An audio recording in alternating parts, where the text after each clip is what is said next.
Our interstellar logistics machine is on the verge of coming fully online. The transports I've been talking about for the last 10 episodes are finally going to start shooting back and forth from star to star, bringing in the most advanced resources the galaxy has to give.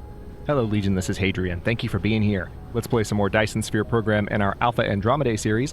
We just finished, right before I hit the record button, researching logistics drone flight speed, logistics bot flight speed, and logistics vessel navigation speed. And this is the technology. This is the one we've been waiting on. As soon as it's done, which it's already progressing at a pretty nice clip, notice that thing at the very bottom of the list. Unlocks logistic vessel warp. So that's a pretty big sea change, and it's going to enable us to start making a lot more of what's going on here on Alpha Andromedae 2 more efficient, basically. So last episode, I spent some time upgrading level 1 chemical plants to level 2, which I now have several of. I've got 12 more, so let's go ahead and add a few more to the mix. What I suppose I need to do primarily is, let's take a look at, I think probably these need to be upgraded next. I don't have a lot of fire ice coming in yet, but that's going to change. So let's go ahead and upgrade as many of these as I have chemical plants for. And of course, this won't necessarily increase production speed a whole lot because we are relying on graphene, which is relying on fire ice. But once fire ice is coming in plentiful quantities, that increase in productivity will be more noticeable. Also, it seems like this storage tower is emptying out, so that's something that will be aided by this process as well. What else can I make more efficient? I'm mainly just doing a little bit of housekeeping while I wait for this to finish. One thing I can absolutely do is I can set up... Alright, so local demand, that's correct. I have 10 total logistics vessels here. That's a handy trick, by the way. If you're newer to Dyson Sphere Program and you're looking at your... This is honestly something I've figured out during this series, as many hours as I have in DSP. If you're looking at your interstellar logistics station and you're like, oh man, do I have enough logistics vessels? Do I have all 10 plugged in there, or are some missing? Because if they're flying around, it's always kind of hard to tell whether you're actually at capacity. Right now, I clearly am, but in a situation where there were 5 logistics vessels out traveling and it only showed 5 of 10 here, how do you know? Well, mouse over the building itself. That number, this isn't a good example this exact moment, but if you look back to a moment ago when I started explaining this, that number there in this pop-up, that one, will always show the number that are actually allocated to the interstellar logistics station. So, just a little... I guess it's a UI, but also kind of a UX thing for understanding what's going on. Okay, so here, let's take a look at... Basically, I need to make sure all of my transports can jump. So let's look at our warper production, which is mainly over here. Alright, so... I had someone ask me, are you sure you want to have 5,000 in storage? Yes, I do. Because I want to have as many of these available as necessary to keep everything else fueled, especially because eventually I'm going to have 5,000 at this point that I'm about to describe. But once I have an interstellar logistics station, which is exporting the cores, which, I mean, technically I might be able to make this one do that. But once I have that set up, I do want a large number of them in storage so that they can constantly be being sent to other worlds that need them, so that everything that we build up, starting from here on out, is actually able to warp back and forth. Every system, every interstellar logistics station can do that. So I do want to have a good number of those. Absolutely. Let's see what I can do here. I've got almost 2,000 of them already, which is nice. I've been producing them at a very steady clip, but there currently is not a line feeding toward the main interstellar logistics station, which is kind of important. I mean, in a way, it's not necessary because these resources are not being exported from outside of the system yet, but that could change. I need to think here. Because remember, we have, what I'm thinking of right now is we have silicon that's going to be imported from outside of the system. So, yeah, here's what I need to do. I'm gonna let this one continue to be just for transport within this solar system. So we're not gonna put warpers there. But I want to have warpers sent over here in larger quantities. So right now I'm importing them via local demand, but they're going to be remote supply here. And I'm going to go ahead and up this considerably. Let's go ahead and up it to, say, 2,000, which is about how many I have. It's going to take a moment for those to transfer. But now what I'll be able to do is send the warpers around, because they're going to be needed on Alpha Andromedae 4. So that's something that I can go take care of right now. And then what I'll do is make sure that I have automation set up on all the necessary buildings. I've already got, I believe, automation set up for wind turbines, which would be really useful for getting things set up faster. And then it's just a matter of going back. We'll have to get some automation set up. Ah, yes, that's right. I don't have automation set up yet for the interstellar logistics station itself. And that's something, as I've said in the past, I tend not to automate those. But in this series, I have been experimenting more with automating more buildings. I've played Dyson Sphere Program with people that will want to literally automate everything as soon as it's possible to build it. And like, for me, I don't want to automate something until I need a large quantity of it on a regular basis. That's kind of my go-to rule, if that makes sense. Which, clearly, I think it does.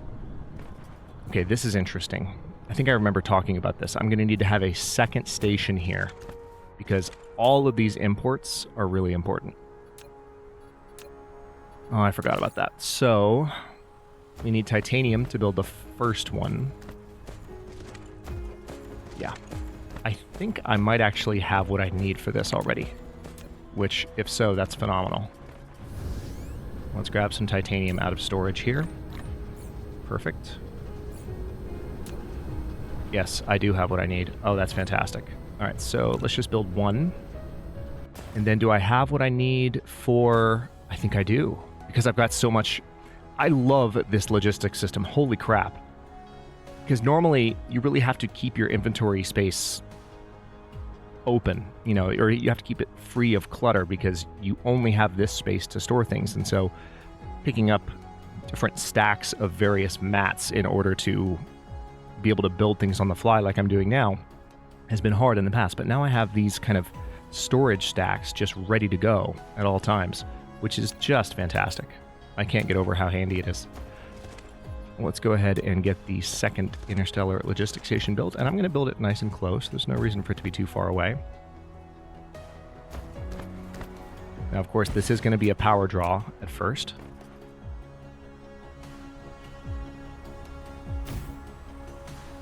So what I can do to mitigate that, this one's already set to have lower charging power. What I can do to mitigate that is have this one also use lower charging power. Do I have any ships built already? I don't believe I do.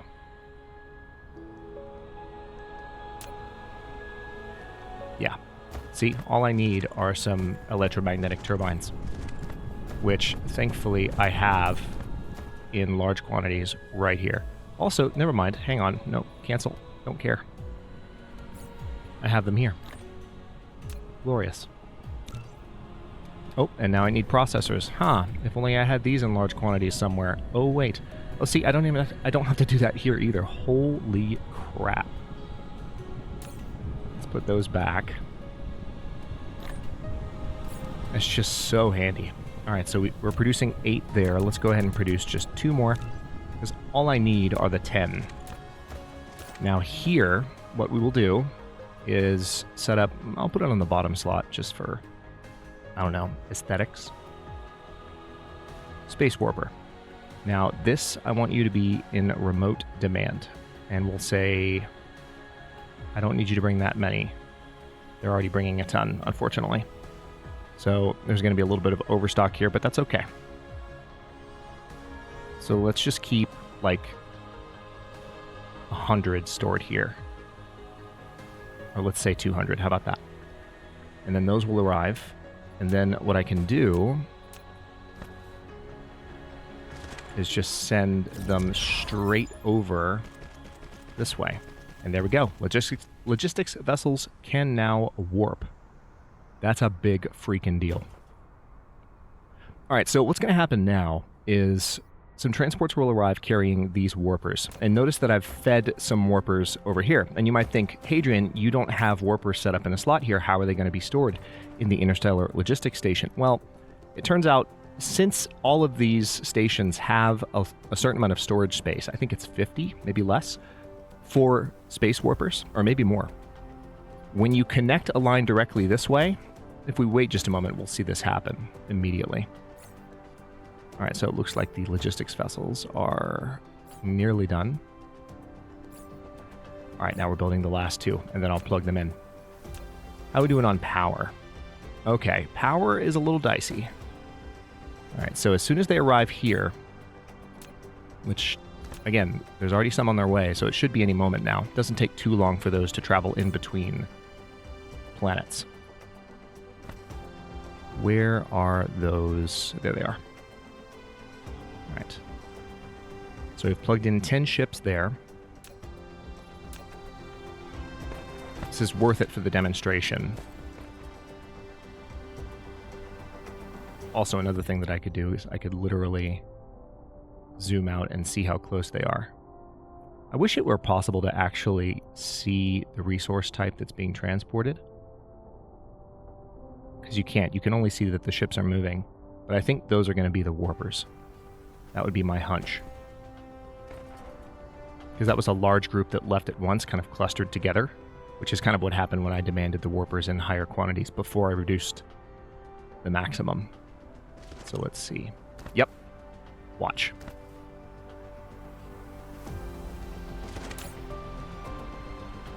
Boom. It's 50. So obviously now this is already frozen in place. But now both of these are going to be supplied with warpers to send stuff back and forth and to import stuff. So, speaking of importing stuff, okay, this is where it gets good. So, all of these logistics vessels can now warp, and some of them may indeed have already warped, depending on what I have set up on Zeta RI. So, I'm going to go ahead and remote demand. See, look, there they go. Let's follow these guys. This logistics vessel is going to go to... Yep, they're already jumping. Look at this. So freaking cool. And there they go. So they're all going to grab these resources that have been set up for import.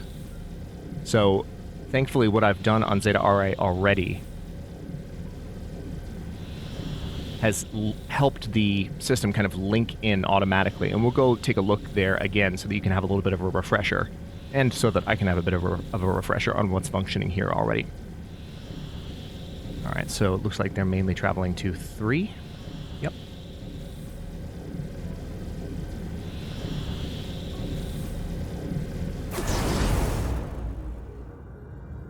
Here we are. Now, how are we doing on power? All right, definitely starting to see some power spikes due to the fact that we're charging up transports. So let's go ahead and grab, since I can do this now. God, this is fantastic. I think I've made... Does the ring go all the way around already? Have I set that up? Yeah. So we're not actually at capacity on this world. But this world should already be exporting now as a consequence of what I've just done. This world should already be exporting fire ice and diamonds. So we'll have to go back and make sure those are being properly imported on Alpha Andromedae 2. But before I do that, we're going to get another planet in this system set up for the export of sulfuric acid. All right, so I'm just going all the way around the ring here to make sure that I've got it done. I realize that I can also look at the planet view in order to do that, but it's okay. That's fine. Flying around is fun. Helps you appreciate the atmosphere the game creates. So you can see these resources all flowing quite nicely. What? Let's take another look here. Wind energy ratio is actually really good for this planet, all things considered. So, tell you what, too close to another wind turbine. Yeah, I know. So I have to put one up here.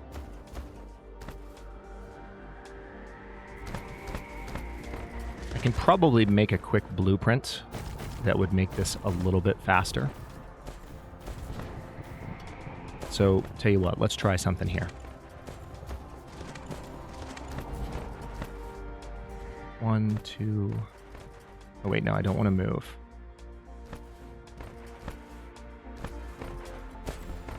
Alright, so it's out of build range. So it looks like... naturally, Icarus can only have about 6 slots. Okay, cool. So if that's the case, hang on. 4, 5, 6. Now the one on the far left should go red in just a second. Yep, there it goes. So this amount, these that I just built, that's 1, 2, 3, 4, 5, 6, 7, 8, 9. All right, so that's 13. I mean, there's no real purpose to counting them out the way that I just did, but it's the way that I'm conceptualizing the blueprint in my mind. Let's see if we just go for create blueprint. We want to copy those. All right, so that's 7, 8, 9, 10, 11, 12, 13. Perfect. Okay. And this is going to be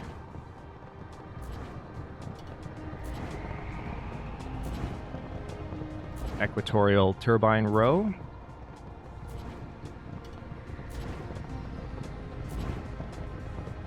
Doesn't necessarily have to be equatorial, I suppose. And then we will use that as the icon and save the blueprint. Perfect. So now we can just do this. Literally go around the entire planet since I have all the turbines I need. Doing, oh crap, really? Hold that thought. I was off by like a pixel. Not a pixel, but a single square. So we're going to have to delete a bunch of them. There may be a hotkey for undoing that, which I'll look into that next time, I suppose. But delete, delete, delete, delete, delete, delete, delete, delete, delete, delete, delete, delete, delete. Try again.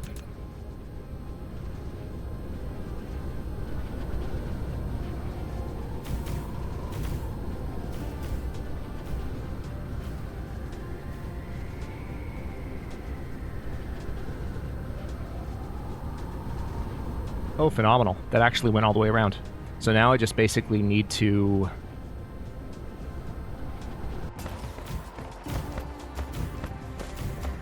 follow this planet's equator around one more time, and power-wise, we're in much better shape now. This is a really good wind generation planet, so it's just kind of working now. All right, now we're going to turn around and go back and finish building the ring in the original direction in which we started building it.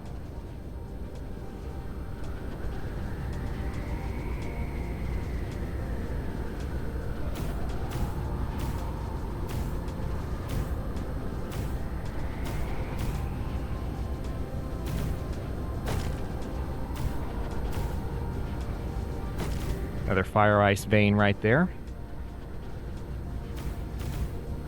I do need to select some new research options, I'm aware, but for now I'm happy to let my cubes build up while I focus on getting a bunch of resources importing that are going to make my life easier. Yeah, power-wise, we are now in very good shape.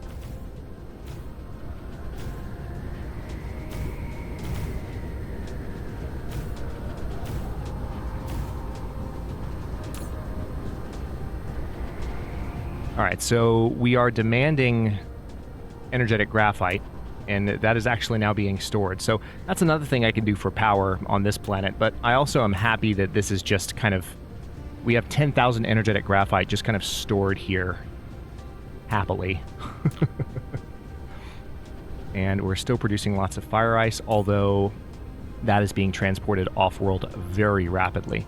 So what is probably happening on Alpha Andromedae 2 right now is we're seeing a huge increase in the efficiency of graphene production, and then of course the carbon nanotubes, which depend on the graphene production. So let's see here. We have kimberlite ore and fire ice. Those are probably all already being exported in large quantities. They are. So I'm pretty happy with what I've got set up here. Let's now take a look at the system and see where else I need to get going. We have a volcanic ash planet here with sulfuric acid on it. That planet has organic crystal. So yeah, we have our work cut out for us in this system. There's going to be exports going from most worlds here. So now let's now visit our very first volcanic world. Some of you who have been playing Dyson Sphere Program before, or have been playing it for a while, are already aware of what this planet looks like. It's not an actual volcanic, like, proto-world. Those exist, but this is more of a somewhat cooler and yet still very, very warm volcanic planet. So it's got kind of a red and gray tint to it. Looks really cool. But it's also one of the closest planets to its home star that we have yet dealt with, which I love. So Zeta RA1 is going to be our sulfuric acid source, and this is going to be really easy to set up. Let's just do a crater landing. Let's see what the sun looks like from here. Oh yeah, nice and close. Check that out. That is amazing. We're almost close enough that we might even be able to see... Yeah, if we were any closer to this sun, maybe even when we're... At certain points in this planet's orbit, it might happen. Or at least maybe when the planet's surface that we're standing on right now is close enough. The glow of the star might go away a little bit, and you can see the actual... Here, I'll show you. You can see the actual surface activity. Okay, maybe not. We're probably not that close. What I'm describing certainly happens with larger red and blue stars. Let's see what this one looks like up close, though. It's probably very red, would be my guess, once the bright glow fades. Here we go.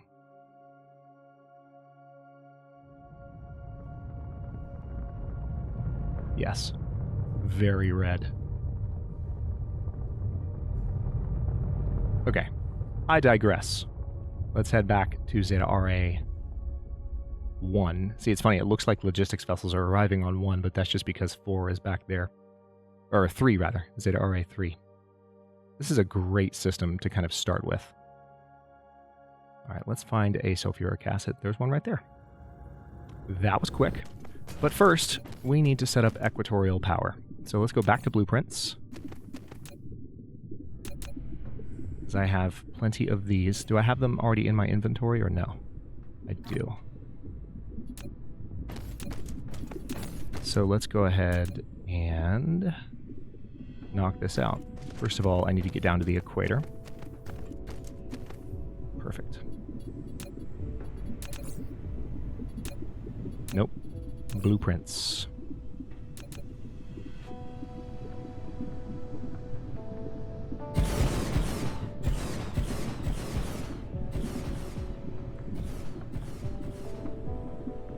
I mean, there's a part of me that wants to go ahead and build a double ring, and I might do that.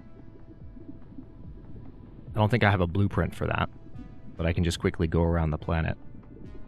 Alright, shift enter. Yeah, I don't have a blueprint for that, but it's fine. It will be okay.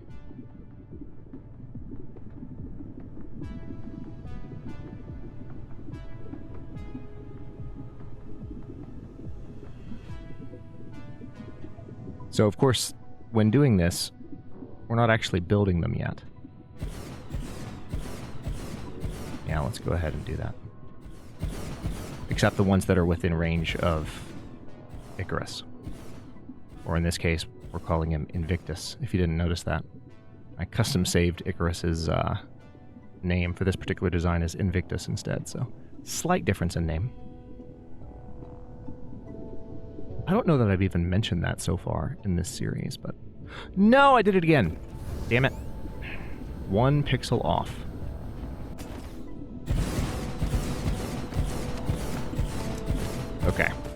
Well, we'll have to go find that, but for now, let's go ahead and just get these building up.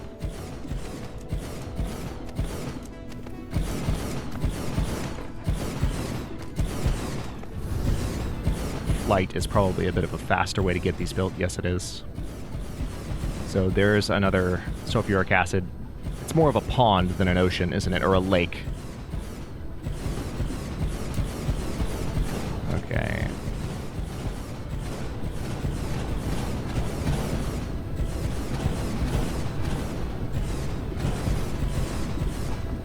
Right, and these are properly placed. So it's fine.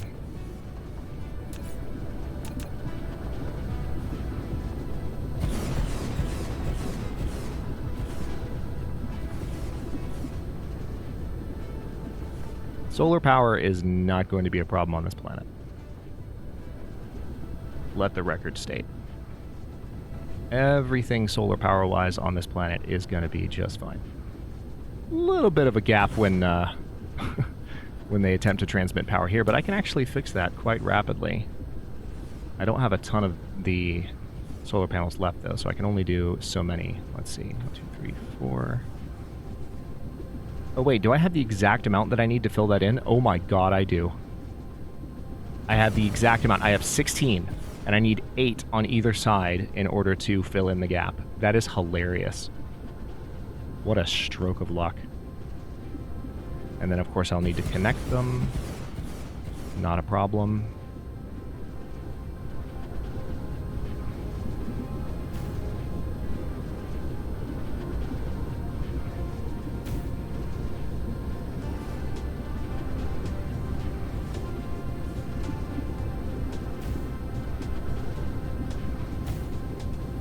All right, power-wise, we're now producing 52 megawatts on this world, and we're not even done yet.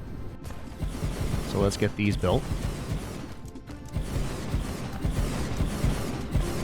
And while I'm doing that, I can also go ahead and queue up another one of these. Oh, just kidding, I might not have everything I need. What do we need? Particle containers? Yeah, I am out of graphene, unfortunately. So no, I can't yet build one of those, but I'll be able to quite soon. So no sulfuric acid exports this episode, but we are going to head back before I wrap this episode up. We're going to head back to Alpha Andromedae 2 and kind of see the results of just a few minutes of proper exporting of those resources. And by the way, I can dismantle the diamond production on Alpha Andromedae 2 because we're importing the properly created diamonds, so to speak. So it's a simple example because it's not like sulfuric acid or organic crystal where you have 3 resources being created to synthesize an advanced resource. It's just one resource, kimberlite ore becoming diamonds, but kimberlite ore replaces energetic graphite, and that gives us additional energetic graphite to burn on other worlds for various purposes.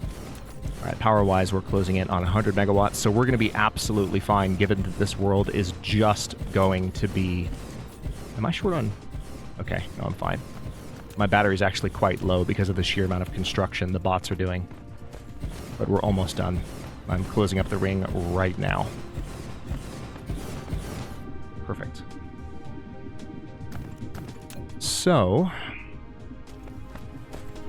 now that I've got that done, let's take a look at where... I mean, the most sensible place to... It's right there. Yeah. The most sensible place to set up pumps is where we've already done a little bit of work. 2, 3.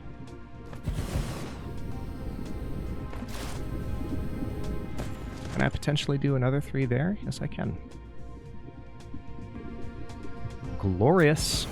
All right, and with that...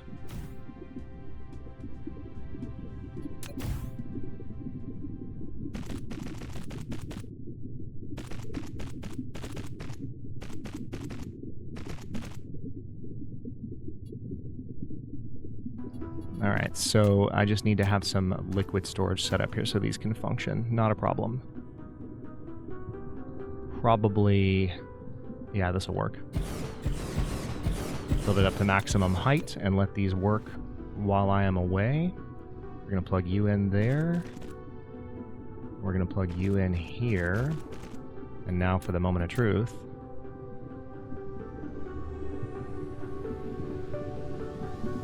That should power all 6 of them. Oh, just kidding. One is still not powered. That's incredibly rude.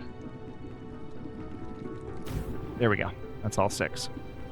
So now we have some sulfuric acid being produced on this planet, even if it's not being exported. Let's go ahead. We're not completely recharged power-wise, so we might need to wait a moment before I make the jump. But we're going to return to... Where's Alpha Andromedae? There it is. I'll show you what happens if you run out of power during a warp. Well, we may not. We'll see. Because once we start speeding up here... Yeah, we're going to run out of power.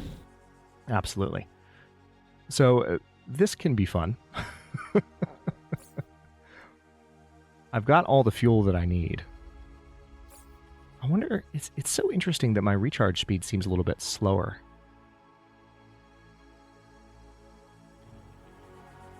I guess that's just the current state of things. What I'm going to do at the beginning of the next episode is queue up research technologies now that we have got some stuff importing, but I'm going to save that for the beginning of the next one. For now, I just want to let stuff recharge and head back to Alpha Andromedae.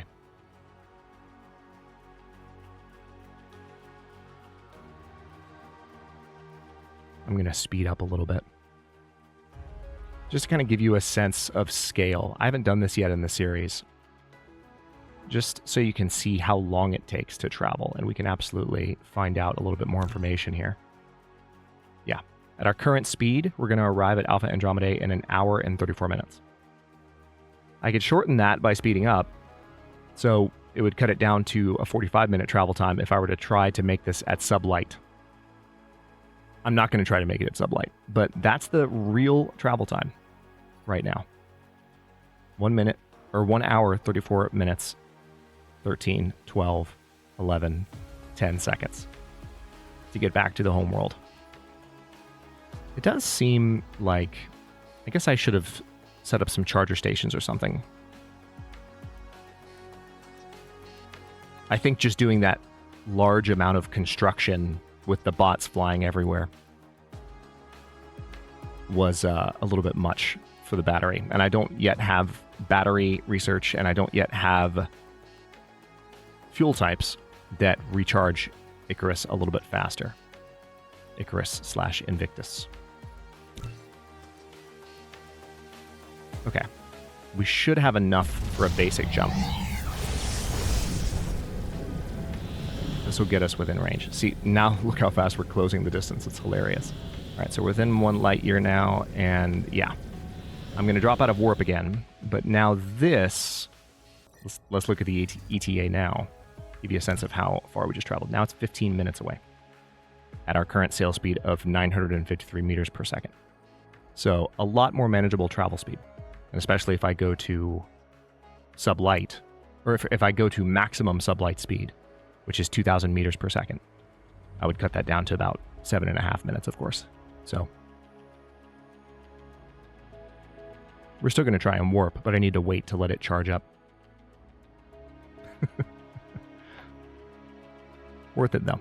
I do, before I end this episode, I want to do what I said I was going to do, which is get back and just take a look really quickly at the homeworld to see how things are looking now that we're importing these resources from Zeta RA. And you can see the transports zipping back and forth doing their job. There goes some fire ice right there. All right, let's go. This is not going to be a lot of juice for warp, but we don't need that much at this point.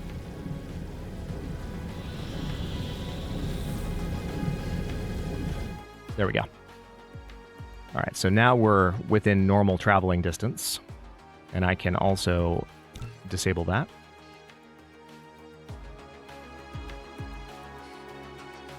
Let's increase our speed just a little bit. One thing I would definitely like to do as soon as possible is get the... there's a special resource that I can bring in to make the construction of photonic combiners, or photon combiners, more efficient, which of course help with solar sails. We're seeing those be fired out into the Dyson Swarm right now. And the Dyson Swarm, honestly, like, it's pretty, but this thing can be a lot thicker and brighter and produce more power than it's currently producing. It's only 86 megawatts right now because I don't have a very efficient setup for the Dyson Swarm. And that's one of the things that can immediately be fixed now that we're in the situation that we find ourselves in.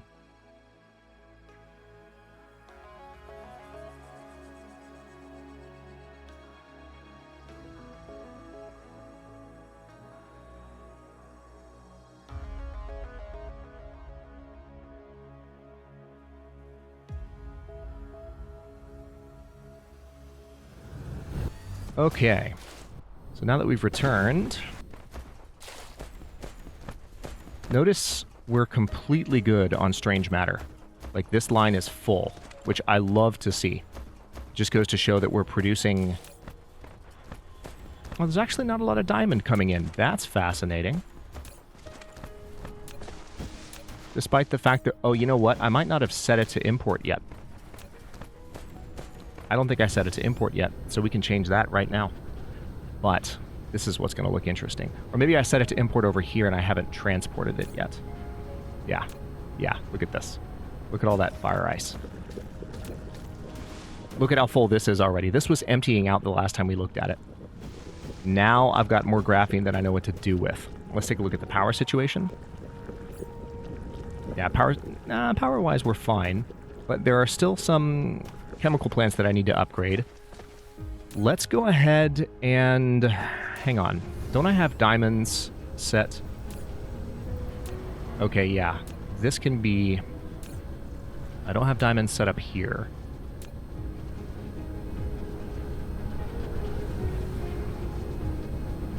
Let's see where diamonds are currently being produced. So right now I'm producing diamonds using these. I can delete these two. Because remember, that was all completely temporary. So what I'm going to do here is bring... We'll do this at the beginning of the next episode, but we're going to bring some diamond in to connect to this line, and it'll be imported from off-world. And once it arrives, we should have a much easier time kind of keeping up with demand, because right now it seems like diamond might actually be forming a bit of a bottleneck. So, and we can see that, I think, in the relatively low number, of structure matrices that we have building up. Still a large number of them, but compared to the others, I think diamond is what's slowing us down. So we'll jump on that first thing next episode. I am way over time for this one, and this episode is not going to be on time today, but I'm going to stop this one here, and we're going to jump on that stuff at the beginning of the next one, and then continue to work on getting that sulfuric acid imported, as well as a number of other things. There's just so much that we can do now. It's difficult to contain my excitement. I can't even speak straight. But what else is new? Thank you so much for watching. If you enjoyed this one, don't forget to like the video and subscribe to follow along. If it's not your first time or even your second, look for the join button to access unique emotes, badges, and other perks. New episodes are coming out every day at noon US Eastern Time, and comments are always welcome. Let me know what you think, and I'll see you next time.